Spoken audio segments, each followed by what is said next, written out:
এই পর্বে আমরা জানব লোগো কিভাবে প্রিন্ট সেটিং দিতে হয় এবং স্ক্রিন বা ওয়েবসাইটে কিভাবে আপনি লোগো সাবমিট করবেন, অর্থাৎ প্রিন্ট সেটিংস এবং ওয়েব সেটিংস এই দুটি বিষয় এই পর্বে জানব। ধরা যাক এটি হচ্ছে একটি লোগো, আমাদের প্রযুক্তি টিম www.projuktitim.com ওয়েবসাইটের লোগো এটি। তো এটি আমরা তৈরি করেছি। এটি তৈরি করার পর এখন এটিকে আমরা প্রিন্ট করব। এই লোগোটি প্রিন্ট করা আমাদের দরকার হবে, সেক্ষেত্রে যেসব সেটিং লাগবে সেটি প্রথমে দেখাচ্ছি। প্রথমে এখান থেকে আপনি Ctrl+R চেপে এই গ্রিডের প্যানেলটি নিয়ে আসবেন। তারপর গ্রিডের মাধ্যমে আপনি লোগোর শেষ প্রান্তগুলো আপনি এভাবে সিলেক্ট করে দিবেন। এক্ষেত্রে আপনার জন্য সুবিধা হবে একটি বাইন্ডিং থেকে গেল, যাতে কোনো রকম চেঞ্জ হলে যেন সমস্যাগুলো ধরতে সুবিধা হয়। দেখুন আমি চারিদিকে এরকম কিছু স্পেস দিয়ে দিলাম। এরপর আমরা যেটা করব সেটা হচ্ছে বাড়তি স্পেসগুলো আমরা ডিলিট করে দেবো আর্টবোর্ডের মাধ্যমে। এখানে দেখুন একটা আর্টবোর্ড টুল আছে, এর মাধ্যমে আমরা একটু বাড়তি অংশ রেখে, গ্রিড থেকে একটু বাড়তি অংশ রেখে বাকি অংশগুলো আমরা রিমুভ করে দেব।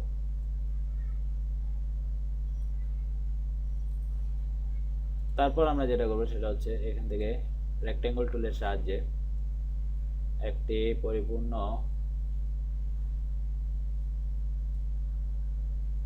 রেক্ট্যাঙ্গল টুল মাধ্যমে একটি পরিপূর্ণ রেক্ট্যাঙ্গল আঁকবো এবং এটির কালার দিব হোয়াইট। হোয়াইট দেওয়ার পরে এখানে আমরা রাইট ক্লিক করে অ্যারেঞ্জ সেন্ড টু ব্যাক, অর্থাৎ আমরা একটি রেক্ট্যাঙ্গল টুলের মাধ্যমে একটি রেক্ট্যাঙ্গল প্যাথটি আমরা সাদা ব্যাকগ্রাউন্ড তৈরি করে সেটি আমরা ব্যাকে পাঠিয়ে দিলাম। এটি এখন আমরা প্রিন্ট করার জন্য সেভ করব। ফাইল মেনুতে গিয়ে সেভ অ্যাজ, তারপর আপনার যেখানে প্রয়োজন সেখানে সেভ করবেন। আমি এখানে সেভ দিলাম।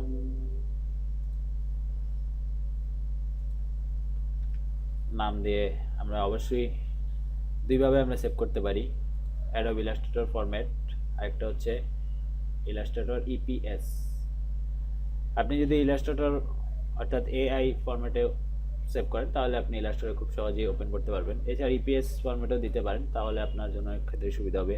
ইলাস্ট্রেটর সহ আরও অনেক সফটওয়্যার ইপিএস ফরম্যাট সাপোর্ট করে। এর বাইরে আরেকটি সেভ অপশন রয়েছে, সেটি হচ্ছে অ্যাডোব পিডিএফ। আপনার ক্লায়েন্টকে যদি আপনার লোগোটি সেন্ড করতে চান সেক্ষেত্রে অবশ্যই এই পিডিএফ মোডে সেভ করতে হবে এবং সেটি আপনি আপনার ক্লায়েন্টকে পাঠাবেন। আমরা যেহেতু প্রিন্ট করব তাই এই মোডে সেভ করলাম। সেভ দেওয়ার পর এখানে এরকম একটি প্যানেল আসবে। এই প্যানেলটি সম্পর্কে পুরোপুরি আপনার জানার প্রয়োজন নেই, শুধুমাত্র এখানে ভার্সন, আমি যেহেতু CS6 ব্যবহার করছি সবচেয়ে লেটেস্ট ভার্সন, কিন্তু আপনি যখন সেভ করবেন সেক্ষেত্রে একটু পুরাতন ভার্সন সিলেক্ট করে নেবেন, কারণ আপনি জানেন যারা প্রিন্টের কাজ করে তারা এরকম লেটেস্ট ভার্সন সফটওয়্যার ইউজ করে না। এছাড়া অন্যান্য সমস্যার কথা চিন্তা করে আপনি ইলাস্ট্রেটর 10 এই ভার্সনে সেভ করতে পারেন, বা ইলাস্ট্রেটর ইলাস্ট্রেটর 10টাই বেশি গ্রহণযোগ্য। বাংলাদেশের প্রিন্টার যেই দোকানগুলো রয়েছে তারা এই ইলাস্ট্রেটর 10 সফটওয়্যারটি বেশি ব্যবহার করে থাকে। তারপর ওকে দিয়ে আপনি সেভ করুন।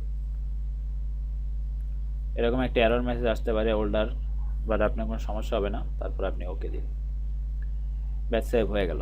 এটি আমাদের গেল প্রিন্ট ভার্সন। এবার আমরা এই লোগোটিকে ওয়েবের জন্য সেভ করতে চাই, অর্থাৎ ওয়েবসাইটে ব্যবহার করব বা অর্থাৎ পিসিতে ব্যবহার করব, সেই জন্য এই লোগোটি আমরা এখন সেভ করব। ফাইল মেনুতে গিয়ে সেভ ফর ওয়েব এরকম একটি প্যানেল আসবে। তারপর দেখুন এখানে কিছু অপশন আছে। নেমে গেলে আপনি অনেকগুলো ফরম্যাট দেখতে পাবেন। এখানে সবচেয়ে ভালো হচ্ছে PNG24। ট্রান্সপারেন্সি আপনি ইচ্ছা করলে আনচেক করে দিতে পারেন। আপনার যদি ট্রান্সপারেন্ট লোগো দরকার হয় সেক্ষেত্রে আপনি ট্রান্সপারেন্সি চেক করে দিতে পারেন, তবে আনচেক করে দিলেও আপনি অনেক সুবিধা পাবেন। এছাড়া এখানে আপনি উইথ হাইট ভ্যালুগুলো আপনি সিলেক্ট করে দিতে পারেন। আর এখানে ক্লিপ টু আর্টবোর্ড এটি চেক করে দিবেন, তারপর সেভ দিন, ব্যাস। এরপর আপনার PNG ফরম্যাটে এই লোগোটি সেভ হয়ে যাবে।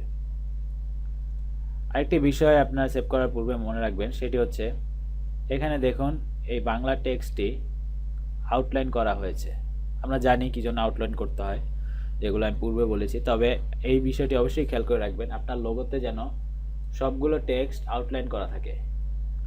অর্থাৎ ধরা যাক আমি এখানে যদি একটি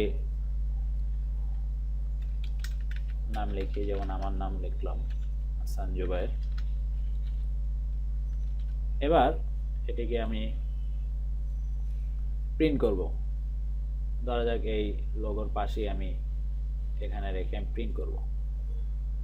এবার এই প্রিন্ট করার জন্য আপনি এভাবেই আপনি প্রিন্টারে নিয়ে যাবেন না,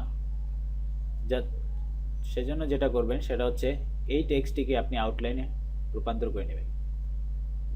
কিভাবে আউটলাইন করবেন সেটা হচ্ছে রাইট ক্লিক করে ক্রিয়েট আউটলাইন, এখানে গেলে পারবেন। এছাড়াও আপনি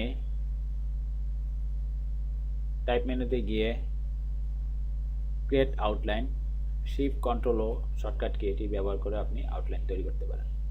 তবে এখানেই সুবিধা, আপনার এখানে জাস্ট ক্লিক করবেন, ক্লিক করে আপনি ক্রিয়েট আউটলাইন করে নেবেন। এটি না করলে যেটি সমস্যা হবে সেটি হচ্ছে এই ফন্টের এই লেখাটি আপনি যেই দোকান থেকে প্রিন্ট করবেন তাদের কাছে এই ফন্টটি নাও থাকতে পারে।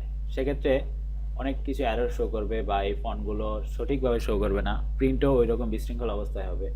হুবহু এরকম প্রিন্ট করার জন্য অবশ্যই আউটলাইন করে নিতে হবে। আশা করি এই বিষয়টি আপনাদের মাথায় থাকবে।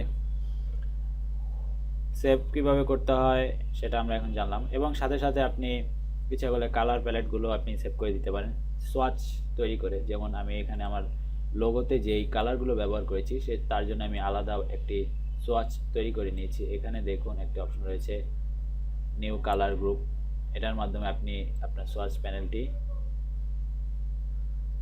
ক্রিয়েট করে নিতে পারেন। যেমন এখানে আমি ক্লিক করে আমি এই সোয়াচের নাম দিয়ে সেভ করব। এটি নিয়ে আমি বিস্তারিত আমার ইলাস্ট্রেটর টিউটোরিয়াল আলোচনা করেছি, সেটি দেখে নেবেন। আশা করি আপনাদের সেভ করা নিয়ে কোনো সমস্যা হবে না, এবং প্রিন্ট সেটিংস এবং ওয়েব সেটিংস আপনারা আশা করি ক্লিয়ারভাবে জানতে পেরেছেন। ধন্যবাদ।